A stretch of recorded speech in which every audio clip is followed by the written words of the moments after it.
Question number 8 देखें।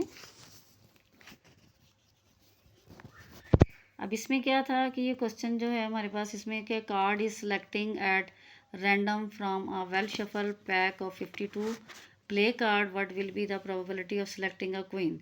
अब queen में हमारे पास जो था वो आ रहा है कि हमारे पास टोटल जो सैम्पल स्पेस है वो 52 है। Let A B the event selecting a queen. A कोई भी इवेंट है जिसमें सेलेक्ट किया गया क्वीन को। अब क्वीन में जो हमारे पास वो था, ये कितने हैं, ये तो देखें, क्वीन में ये 1 2 3 4 कार्ड्स हैं। तो क्वीन में 4 कार्ड्स हैं, तो इसमें हमने क्या करना है कि हमने जो इवेंट लिया है वो हमने 4 ले लिया, ठीक है। अब जो फार्मूला इसमें पुट कर दिया P of A n of A over n S, तो ए की जगह पे 4 लिखा और टोटल हमारे पास सैम्पल स्पेस 52 है। इसका कटिंग किया, 4 1 दा 4 4 1 दा 4 4 3 दा 12, 1/13 आ गया। नेक्स्ट में है neither a queen nor a Jack, यानी कि हमारे पास ना क्वीन हो और ना जैक हो। सबसे पहले जो हमने पिछले क्वेश्चन किए थे वो भी ऐसे ही था कि इसका ऑपोजिट, इसका एंटी ले लेना है आपने, कि जहाँ पे निदर का है आपने निदर नहीं करना, आपने कहना है सेलेक्ट, यानी कि नॉट हम बाद में करेंगे, प्रोबेबिलिटी उसकी बाद में करेंगे। Let B the event selecting a queen and a jack. देखिए इसमें निदर नहीं लिखना, ठीक है, उसमें हमने सेलेक्ट कर लिए हैं। कितने हैं, अब सेलेक्ट करेंगे क्वीन को और जैक को, तो हमारे पास क्वीन और जैक जो हैं वो दोनों 4 और 4 8 हैं। क्वीन और जैक 1 2 3 4 5 6 7 8 दोनों 4 4 हैं, तो वो टोटल बनते हैं 8 हो गए।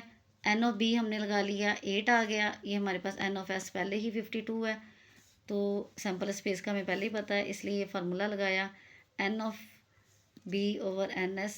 उसका ये फार्मूला मैंने नहीं लिखा बार बार, इसीलिए आपने वो फार्मूला लिख भी सकते हैं, उसमें वैल्यू पुट कर दी है, 2/13 आ गया आंसर इसका कटिंग करने के बाद।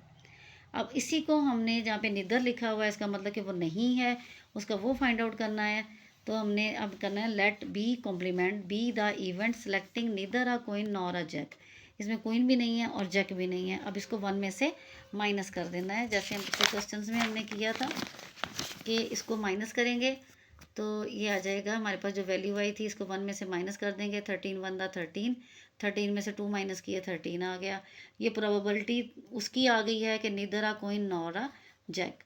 ओके, नेक्स्ट क्वेश्चन है हमारे पास, a card is chosen at random from a pack of 52 playing card, find the probability of the getting a jack। यानी कि कार्ड जो है वो चूज़ किया गया है रैंडमली, यानी कि ऐसे ही निकाला गया है, कोई सोच समझ के नहीं, वैसे ही 52 कार्ड में से find the probability of getting a jack. अगर हमारे पास अगर जैक आ जाता है तो उसमें उसकी प्रोबेबिलिटी क्या होगी। अब उसकी प्रोबेबिलिटी क्या होगी, आपको पता है कि जैक जो टोटल कार्ड हमारे पास 52 होते हैं, ठीक है, वैसा ही क्वेश्चन है ये।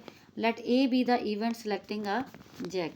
अब जैक भी हमारे पास कितने हैं, 4 हैं, जैक हमारे पास 4 हैं।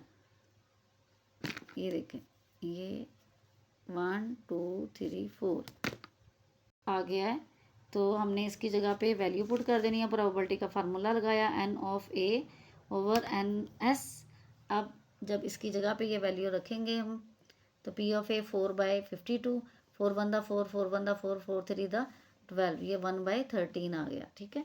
नो डायमंड मीन कोई डायमंड नहीं है, तो हमने बिल्कुल वैसे ही उसी ही मेथड से करना है कि हमने पहले नॉट को हमने हटा देना है, कि नॉट की बात नहीं करनी। Let B the event selecting diamond, diamond को सेलेक्ट कर रहे हैं, n of B is equal to 13। फिर एन ऑफ प्रोबेबिलिटी हमने जो फाइंड आउट करनी है, n of B over n S, तो इसकी जगह पे हमने एन ऑफ बी की जगह पे 13 लिख दिया, और 52 टोटल हमारे पास सैम्पल स्पेस था।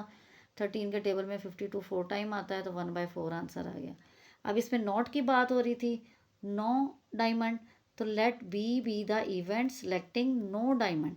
तो अब वही वाला प्रोबेबिलिटी वाला फार्मूला लगाएंगे, P of B not 1 minus जो हमारे पास आंसर आया था उसको 1 में से माइनस करेंगे। 4 1 दा 4 माइनस 1, 4 में से 1 माइनस किए तो कितने आ गए, 3, ठीक है, 3 आ गया, 3/4 इसका आंसर है। ये आपकी एक्सरसाइज जो है वो 13.1 कंप्लीट हो गई है।